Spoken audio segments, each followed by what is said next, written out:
Welcome back, everybody. Welcome back after a little break there, because, my health is trash. Welcome back to Recall Drive-In, And we got a little treat for you guys. Yep, and as always, I'm Jake. I'm Matt. And we are here with our 10th episode. The inaugural REDBAND episode. Yep, so we decided what we're going to be doing is every 10 episodes, we'll do a movie that we've both seen, and it's more of like a celebratory kind of thing. So it's pretty much the same format, it's just we've both seen it, so we can both gush about it equally. Yeah, exactly. We're just like gushing about the movie and stuff. So, of course, we picked, for the first one, we picked 1982's The Thing. John Carpenter's The Thing. Jesus Christ. Yeah. Because we don't talk about the remakes. As far as I'm concerned, there's only 2 Thing movies. Mm-hmm. And that's it. Until Marvel makes The Thing movie, but that's a whole different thing. That's a whole different thing. Yeah. I don't think The Thing would ever get his own movie, to be honest with you.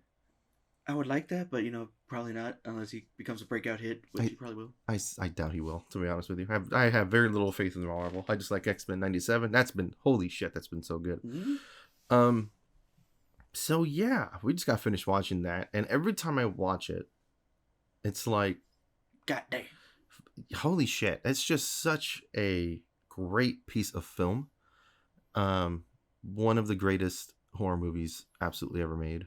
It's a whole genre of different movies coming together. Horror, sci-fi, suspense.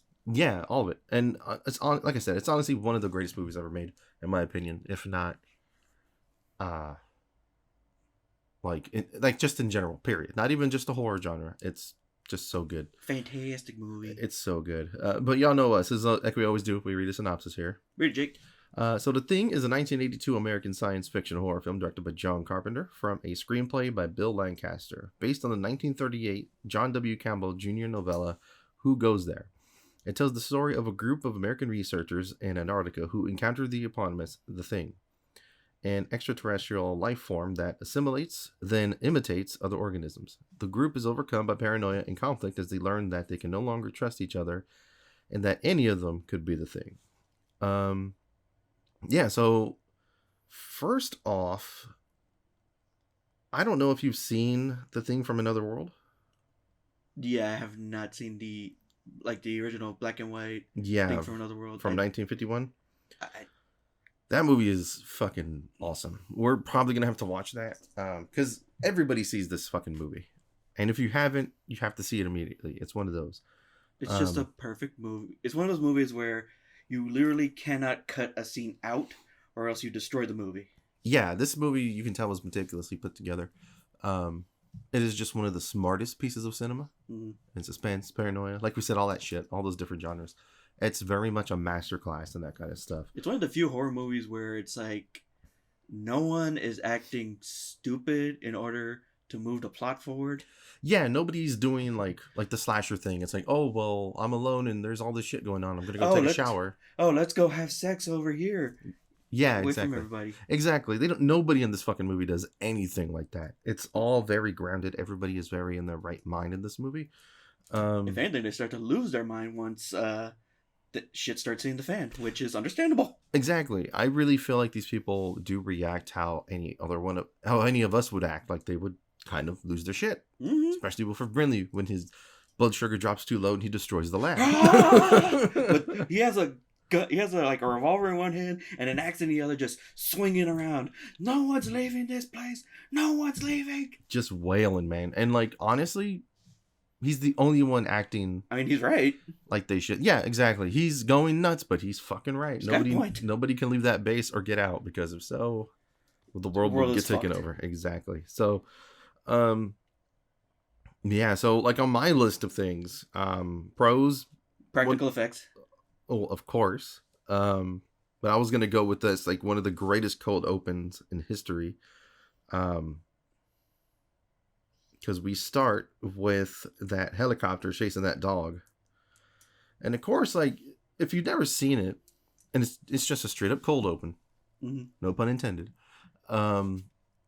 It's just a helicopter. A helicopter and dudes chasing, either they're poaching a dog. You know what I mean? It's something along those lines. You just see a helicopter flying around, and then you see a dog in the ice. Yeah, and you see these dudes chasing the shit out of this dog. And they want that dog's ass. Yeah, and it is fucking on, right from the beginning. And of course, they get on the ground. That's the scientist that's there is yelling at him in Norwegian. And of course, later on in life, you come to find that he's actually yelling, "Get the hell out of there! That's not a dog. It's some sort of thing. It's imitating a dog. It isn't real. Get away, you idiots!" Yeah. From the first 5 minutes of the fucking movie, He spoils the shit out of it. he's already told you everything. If only that motherfucker spoke English. If only we spoke Norwegian as well. If only we wouldn't have been in this situation. Yeah. So yeah, it's so great. Like, I love the fact that he basically tells you everything you need to know about the movie. But of course, in the first 5 minutes, due to the language barrier, all this shit happens. And yeah, like you said, practical effects. That shit was disturbing. It is all practical. It is some of the coolest, most disgusting shit you will ever see. God, like each time you see the thing actually like show itself, it's even more nightmare fueled than the last. Yeah, every time you see him, it has gotten bigger. It has tried to learn to assimilate something else. It has grown. I also think it's getting more aggressive the more it gets found out. Well, exactly. I mean, it's an organism that is not native to this planet that is just trying to survive. Mm-hmm. Every time they discover it, that's one person less that it has a chance of survival. So yeah, it's as it goes on, it's getting more and more aggressive. And this whole movie is a masterclass of suspense. In a way, it's like the ultimate murder mystery, except the murderer can literally jump and be anybody else. Exactly. As far as movies that are like with paranoia, horror in general, well, I mean, a lot of horror does have paranoia because you have those scenes where they're alone and it's like you don't know what's going to jump out or what's coming at you. This movie takes it to another fucking level. It is absolutely... I don't know if I can trust anybody within 2 feet of me. Yeah, it's that type of movie. And then, of course, like, as you're watching it, this is very much a movie that relies on subtlety. Everything is laid out right in front of you. You just have to pay attention. So there's times where it's like, oh, well, where's Blair? I haven't seen Blair. Where was Windows? I don't see... Where's Clark? Yeah, where's Clark? Like, stuff like that. Literally, like, anytime anyone is not on screen, they're instantly a suspect. Instantly.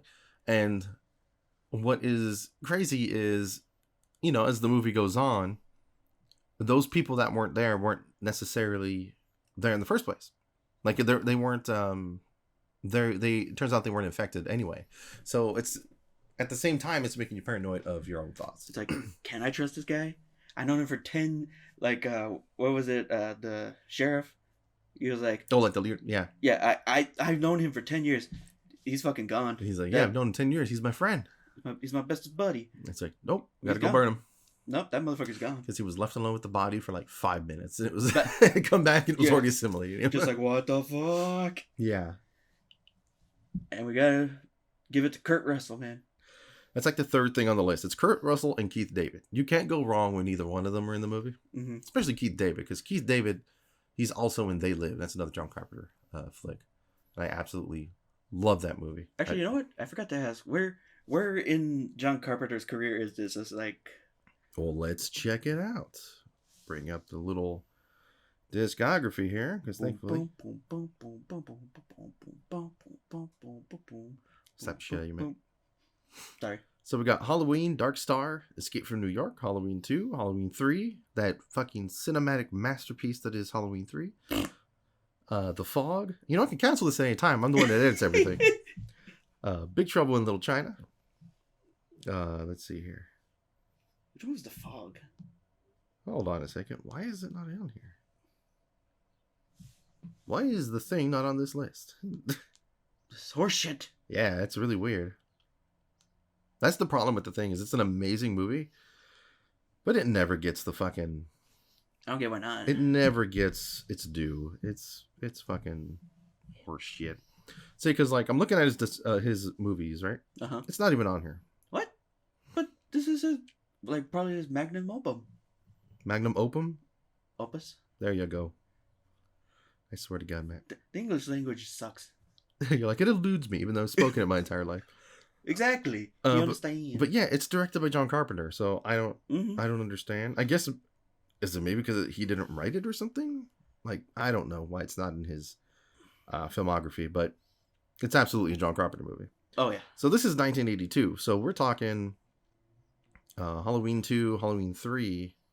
Okay. Oh, you know what? I'm looking at discography. He does the music for all his own movies. Oh. He didn't do the music for The Thing.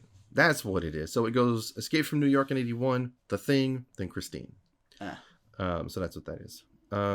Silly Jake. I know, right? I can't read either. I'm tired. I am so exhausted. It's not even funny. That's kind of why this episode's late. Is I'm still readjusting to my plasma and my Dupixent because I had to skip it because when I had COVID and stuff. So I'm basically like starting over again. You're rebooting. It's been fucking awful. So yeah, but those two in this movie are fucking fantastic. But they're great in everything. They're basically the two leads of this movie. It's just like also there comes a point where it's like, I can't trust you. Yeah, I can't trust you either. Go fuck yourself. Go fuck you. It's like, cool. Glad we're in agreement. Yes. We're going to move forward. But it's cool because like you see Kurt Russell in a bunch of, John Carpenter movies. Keith David also makes reappearances and stuff like that, which is awesome. Oh, cool. There's a list on here that's reoccurring collaborators. Nice. That's cool. And Who has their boys' backs? Kurt Russell's in 1, 2, 3, 4, 5 of his movies, it looks like. Oh. Keith David is in 2. Yeah, that's what I thought. Yeah, Keith David's in The Thing and They Live. But I love Keith David and They Live. Have you seen They Live? No. Oh my god. That's a failure on my part. You're over there like... They Live is one of my favorite movies. You're over there like Smalls. I blame myself. I blame myself. And it wasn't Smalls that said that either. Fuck! Nope. I can't remember which, but it was either Tommy or Timmy.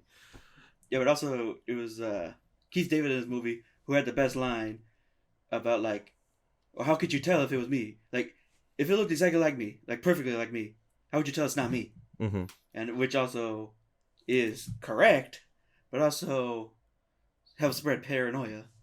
Yeah, without even trying. Yeah, he's just stating a fact. It's like, oh fuck. Oh fuck. It's like, oh shit, he's right. After all, there's a bunch of us here and we don't fucking know. Even though Keith David, honestly, he's not in this movie a lot. Which also helps to, Dude, especially toward the end, because at the end it's just Childs, Mac, and Knowles, mm-hmm. and they go out to find Doc. He's not Doc. No, it's oh crap, what was his name? What was it? Quaker Oats. Fuck it, Diabetes Man. So they go out there and they're looking for him, and as they're doing it, Childs completely disappears. Well, they told him that Knowles completely disappears. Well, for some reason they just say like, "You stay behind in case you see him." It's like, which is understandable. That I can understand, I guess. But then at the end, he's a Mac, takes him out, all that shit, and as they're there, he, all of a sudden, Childs comes into frame, and he's like, "Where were you?" And he was like, "I thought I saw him." So I ran after him and got lost in the storm. And it's like, wow, that is a bullshit excuse if I ever fucking heard one. Yeah. So you get a ton of that shit too. The greatest cliffhanger ending ever. Mm-hmm. And you don't know if they won or if they lost or if they're just fucked. Yeah, and that's what you're supposed to kind of take from it. But of course, fans go crazy with these things. As you do. And like to this day, John Carpenter says, yes, one of them is The Thing. He knows who, but he ain't telling anybody. He's going to take it to his grave. Basically. And the thing is like the screenplay for it. Mm-hmm. The screenplay says he gives Childs a drink and he has a hidden flamethrower. Mac has a hidden flamethrower. Not hidden at all. If you just watch the movie, he does have a humongous fucking backpack on him with a blanket on. That's the flamethrower. Uh-huh. But then there's other theories where it's like, oh, the drink he gave him was actually the fluid for the flamethrower. Like he's actually drinking basically gasoline. He doesn't know it because he's a fucking alien. And that's why... he takes a swig and then he just that's why Mac smiling. is just laughing. Yeah. So I personally like to lean into that stuff because I think that shit is just so cool. It's like, oh yeah, he's laughing because he knows he's basically sitting there with the thing. There ain't nothing you can do about it. Yeah. And it's just going out like that. I personally love that kind of shit. Mm-hmm. And this movie is really the only movie that delivers on that sort of thing. It's really up there with Alien 79 in my opinion. As far as horror, atmosphere, paranoia, all that shit in a film done correctly. Yeah. Because everybody loves Aliens, the sequel. It's all well and good for an action movie, but I've always liked horror. Yeah, I've always liked the first Alien movie the best. Especially when that bitch is just like freaking out, and then she goes into the escape ship, and she's just crying and being a dumbass. Mm-hmm. Remember? No, I don't actually. No, That would explain the blank look on my face. I'm like, what? no, the one who's like crying all the time, saying Ripley's a bitch. Oh no, she didn't go into the escape pod. Fuck, I was thinking, I don't know what the fuck just happened there. I was thinking of Jason X. Okay, well, that's been the last episode of Recall Driving. It's been great. Oh my god, I don't know what the hell just happened there. Yeah, that's not even the same class of movie, man. Okay, so the one whiny chick in Alien. Right, the blonde, right? Yeah. The short blonde girl, right? Yeah, the one who slapped Ripley for. Yeah. She got eaten. I don't know why. Yeah. That whole thing is like her running around, not knowing where the fuck to look. No one ever looks up. Yeah, no one ever looks up in Alien, which is, well, the one guy that looked up, he got eaten. Yeah, that's true. So, but yeah, it's right up there with Alien for me. But just the atmosphere and paranoia in this movie is absolutely insane. I love that this movie is not afraid to go silent. Yeah. Because of course, most movies, it's like, oh, we can't have a fucking second of silent in there because people don't have attention span more than 5 seconds. But man, this movie will drag out silence if it fucking has to make a point. Yeah, there's that one point with the guy with the glasses who was, I'm pretty sure he was infected too. Fuchs? Yeah, Fuchs. He's, like you said, he's just scribbling on paper, not even doing anything. And that's another thing of Celestia. If you notice, when Mac is talking to Fuchs, and like they do that whole forced perspective thing with the camera, Fuchs turns around and goes, "Hey Mac, I was thinking, if one cell can infect us and replicate, then we should all prepare our own foods. We should probably start eating from cans." Exactly. It's like, fantastic idea, right? Yeah. I'm all for it. But you see him turn around, shake his head, and he starts writing. And you're like, okay, I get that. He's like the research guy. Yeah, he's like doing that shit. He's trying to think of a test. The next scene is supposed to be like a time delay. Because the light in his room starts going out. Yeah, it starts going out. Oh, no. I think they took out a generator is what it was. Oh, yeah. The camera is over his shoulder, and as you see it, he's not even writing anything. It's just scribbles. And now I personally don't know if that was just the actor was just them saying, here, do this to make it look like you're writing, or if that was John Carpenter doing his subtle shit. Because that's the thing with this movie. It's nothing but fucking subtlety. And also, you never know. Like, the thing that they never say or hint at is if the thing takes control right away, or if it starts slowly taking over you. Well, it's if you watch the movie, like I said, like when you really get in there, I know it's kind of hard to pay attention because we're kind of talking back and forth and shit. When they take over, God, I can't remember his fucking name. Was it Campbell? Which one? The redheaded bald guy. I want to say his name was Campbell. Campbell and Windows are moving the body. They go into a room and they say, "Hey Mac, you got to move your stuff." And then they stop talking because he was already moving because Doc told him he had to move his stuff. They put the body down. The body, you can Windows takes a look at the body. The one that they found at the other. That was the one that they found at the other site. When he takes a look at the body, he covers it again. The body's already unthawed, and you can see the blood running down. Yeah, like the sheet rises up a little bit and then falls. Windows leaves the room, and he runs and he goes, "Hey," to Mac. It's got Campbell. I want to say it's Campbell. Yeah. That must have happened within a 5 to 10 minute span. If that... By the time they get back, Campbell's is sitting there, and it's already got its tendrils fucking wrapped onto him. And it's assimilating him. Yeah. So this thing acts fast.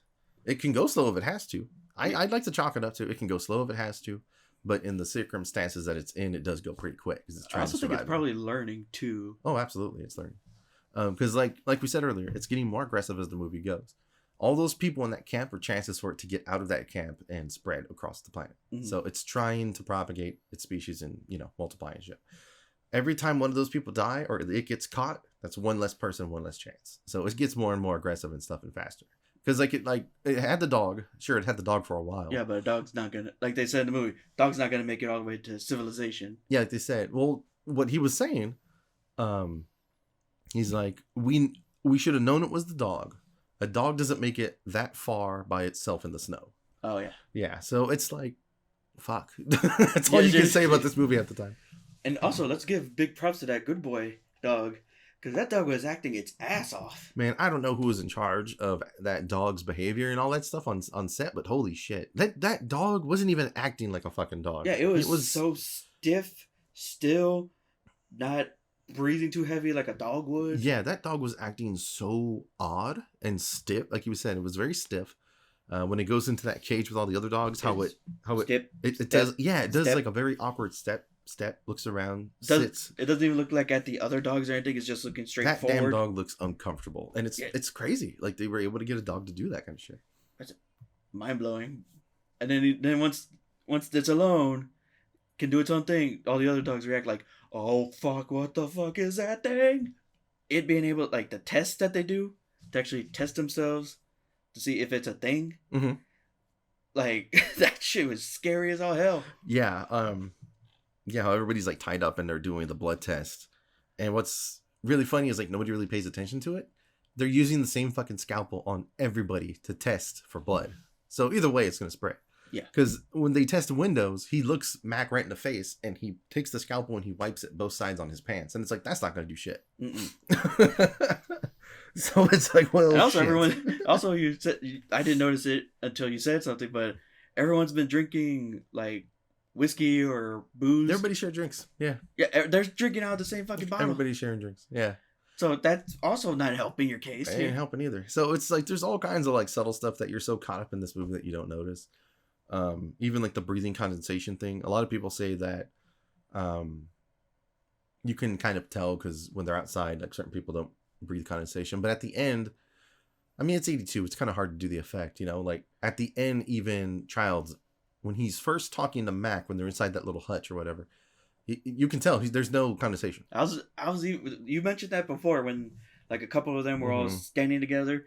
And then this time I was really looking to see if Childs was doing anything. And there's no condensation. Yeah, I was just like... But at the end, when he finishes talking, he does take a deep breath, and then there is condensation. So it's like, well, it's kind of like a fan theory thing. But this entire movie, it's all based on subtlety. The whole damn movie. That's what makes it so great. Is it's very much a movie that you do kind of need to pay attention.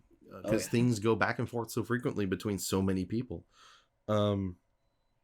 It's very much the blueprint, in my opinion, for films that involve paranoia like this. I don't think one has been able to do it since.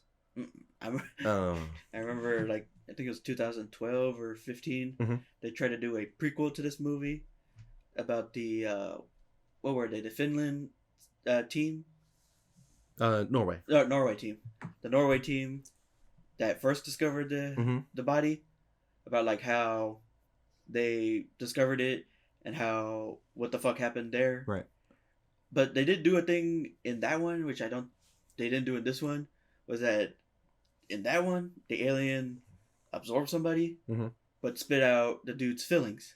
Because it couldn't replicate that. I mean, I get it, but it's like, whatever. It couldn't like generate non-organic material. Right. I mean, I understand that. But then from the reviews, because I haven't seen the full movie, but I did see a review where they're like, oh yeah, it tried to totally rip off John Carpenter's from the first act, but then halfway through they're like, fuck it, let's just make it a creature feature. Oh. And then it just attacks. Yeah, I always hear nothing but bad things about the sequels. That are even like the modern day like prequel stuff. I don't even want to watch them. And then there were sequel comics to this. I hear the comics are kind of okay. Yeah, the first one, it's like McCree and Childs. I always want to say Charles. I don't know why. Childs, apparently they get picked up by... I think they end up in Argentina or something like that. Well, they get picked up in a sub first, and then they head to Argentina. And I think in those comics, Childs reveals himself to be the Thing to McCready in the comics. Yeah. But I don't know if that's something that's like actually like canon, like if John Carpenter acknowledges those, stuff like that. But really, like, we have The Thing from Another World, which is the original 50s movie, which is fucking fantastic for it being a 50s monsters movie like that. One of the more unique ones, because you really don't see those types of movies in that time period. And then, of course, John Carpenter's Thing, which is like sort of like a spiritual successor kind of.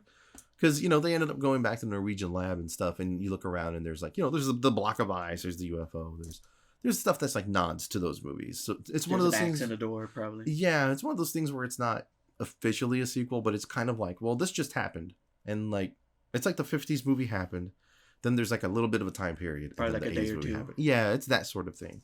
And I'm totally behind that. I love that kind of shit. But it's funny because this movie just did so fucking well it overshadows the original, which is so fucking rare to do in cinema. I can't even think of one where it's like, yeah, this one is definitively better than the original. Mm-hmm. Yeah, I really can't. That's not an action movie. Yeah, off the top of my head, I can't. Exactly, that hasn't been turned into an action movie or something else. Because like, yeah, T2 is better than T1, but also that's also a direct sequel too. But also it goes away from like the horror to more action adventure. Yeah, it did the exact same thing as Aliens, and hey, go figure, it's fucking James Cameron. He just did the same thing for Terminator. That's all it is. Which is fine, I guess. I mean, T2 is pretty fucking badass. Although I do like watching the extended, where they like where they open up Arnold's brain and they're like, oh, well, this is your learning chip. We got to turn it on. There's all kinds of extra shit in the extra edition. It's awesome. I don't think I've seen the extra one. Yeah, it's really good. I want to say there's like a good 15, 20 minutes of extra footage. And it's all stuff that you're like, you know, this movie's so good you could have just left it in and people would have watched it. I don't know why you guys fucking took this stuff out. But of course, they always fucking... Yeah, we guys crunch it down to at least an hour and a half. Maybe an hour 45. Yeah, they do. And then they give movies like fucking Titanic 3 hours. You know what I mean? It's always... Nah. Yeah. We know what's going to happen. It's fucking Titanic. Yeah, we know it's a historical event. That boat's going to fucking sink. That boat's going to sink. She's going to tell Leo there's no room on this door where there's like... There totally was. She murdered that son of a bitch. Yeah, anyway, fuck you, bitch. Fuck you. You weren't good enough in that car. You didn't steam up them windows enough. You son of a bitch. You son of a bitch. But yeah, honestly, that's really about it for mine. There's absolutely no cons. There's no con. It's fucking the thing. There's no cons. There's no cons at all. What about you, Matt? Is there anything that you were thinking about this that you could think like off the top of your head while you were watching that movie that you wanted to talk about? Well, like I said, like I couldn't know who the fuck to trust. I didn't even know if I could trust myself throughout this movie. I mean, I don't trust you. I don't trust me either. Thank you. Yep. It goes to show you, don't trust anyone. Ever. Doubly so for family. Yeah. You can't trust me. You can't trust your cousin. You definitely can't trust your mama. But like going through, I was like the second time watching it, I'm trying to see like, okay, who was that? Where was he? Mm-hmm. Trying to piece it all together. It's like, okay, he was over there. Yeah, you were doing that the whole movie. You were trying to piece like who was with who, and you're asking me all kinds of stuff. Whose silhouette was that? I was like, that's clearly Palmer's. Like Palmer's the only guy that has that kind of hair. I was this time around. I was playing it like if we were playing Among Us. I'm like, where were you, motherfucker? Where were you? That's pretty much it. I mean, it's all paranoia. It's all you trying to keep track of where everybody is at all times. Yeah, because at the beginning, it's very much where was the dog and who was the dog with, and they're like, oh well, he's just been roaming around the camp. And they're like, you mean to tell me that this dog was not put into the kennel until tonight? So he was able to roam around for like a day and a half. Yes. And then also I was thinking about like, okay, how much does it take to be infected by the thing? Like, because when he first shows up and he's licking that dude in the face, I'm like, is he infected right away? Or does it take like a scratch? Because we know that from later on, it's like, if you get blood-to-blood contact, you're definitely infected. Like when Windows gets his fucking head chewed on and tossed around. Oh my god, yeah, that is just merciless. Some of the craziest shit. How his head, the creature's head splits in two, turns into jaws, bites Window, picks him up, and just starts flailing his ass around. That is just... And the creature designs in this fucking movie are just the most disgusting, awesome... Nightmare fuel. Twisted, nightmare fuel shit ever. And it's so fucking cool looking, though. Yeah, when he's going to give that dude CPR with the... When Doc is hitting him with the defibrillators. Yeah. 1, cool. Try it again. Okay, 2. His chest fucking opens up and bites the dude's goddamn hands. It's like, I didn't see that coming. And everyone else was over there trying to figure out if McCree was one of them, because he's over there with the... Yeah, he's like, how about everybody get the fuck out of the room, and I'm going to go ahead and torch him now. No, but before that, they weren't even paying attention until they hear the Doc screaming, because everyone thinks Childs is one, but McCree was left outside, right, and then he finds his way back in, and instead of finding a weapon, he gets a fucking dynamite. Yeah. Like a big old bunch of dynamite. Yeah. Hazard's just like, come on, motherfucker. He had a bundle of dynamite with a flare up to it, and he was like, anybody gets near me, I'll just blow this all You're up. just like, you feel lucky, punk? It's like, I love it. That's a balls and fucking move there. It's like I either you kill me or I kill us all. Right here. Let's go, bitch. Fuck it. That should be proof enough. And they're like, okay, torch that motherfucker. When the thing just like eats the dude's arm, eats Doc's arms. Yeah. And then rises up like fucking Satan. And like it's crazy fucking tendrils and shit. Tendrils. Like, the way they filmed it all. 2 heads. One up here, one still on the table. Yeah. And then of course they torch the thing. And the thing is like, you know what? I'm out of here. Fuck this shit. And his fucking head detaches from the body, hits the floor, uses its tongue to get away. Grows spider legs. 2 eyeballs and fucking legs out of its head and tries to move out. And the way they slow turn, like, what the fuck is that? You and it's gotta like, be fucking kidding me. Yeah, and then of course they torch that. But just all the shit in this movie is just so well thought out. Nightmare fuel, but yeah. The effects are always gonna hold up. That is just choice fucking practical effects, and it's the same guy who did RoboCop, so go figure. So that says it all. After he gets dumped by toxic waste. Yeah. Help me. You always gotta make shit weird, man. I don't want to hear those fucking sounds bellowing out of you right now. I gotta be me. I hate it. What else we got? Let's see. Perfect movie. No scenes need to be cut. Go watch this fucking movie. Perfect movie. This is Red Band. Right? Did we fail to mention favorite movie? Not favorite, but perfect movie again. Perfect movie. Yeah, it's a fucking roller coaster. It is just so fun to watch, and the fact that the movie only takes place in one fucking place. Yeah, it's a bottle film done amazingly. It's a what? Bottle film. Oh, is that what they call it? I think so, where you're only just like in one thing, like a ship in a bottle. Yeah. So Clerks is a bottle film. And so is Mallrats. Okay, cool. It only takes place in one area. We did not know there was a term for that. Yeah, like apparently Cloverfield Lane is a bottle film too. Oh, man. Because they're in the bunker. You seen that one, right? No. Oh, man. That's a good one too. You'll be scared of John Goodman. Like... But I love John Goodman. He's a treasure. I love him too, but good lord. It's cool to see him in a completely different role than his usual... like wholesome dad or like crazy southerner or just his usual stuff. It's just nuts to see him as a crazy fucking hell-bent like right winger basically. Like it's just insane. Yeah, I mean I'm kind of spent. It's a great movie. Like that's the problem with the Red Bands is there's no us just gushing over. It's just us chit-chatting about the movie for a while as opposed to like Jake shitting on me for not seeing it. Yeah, instead I'm shitting on him for seeing it. See, there's a whole new dynamic here. Yeah, you're like, how did you not notice that? I only watched this once or twice, Jake. I'm like, I don't care. It's such a impactful film. You should remember. God damn it! I can't win with this asshole. You can't win here, buddy. This is Recall Driving. With that, everybody.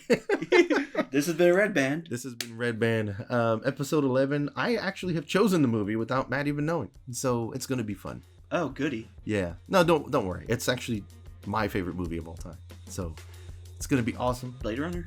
No. Amazingly, Blade Runner is not my favorite movie of all time. It's number 2. 1, 2, 3, 4, 5. Everybody have a good one. We'll catch you in 11. This is going to drive me crazy all night. Yep, I ain't telling his ass either.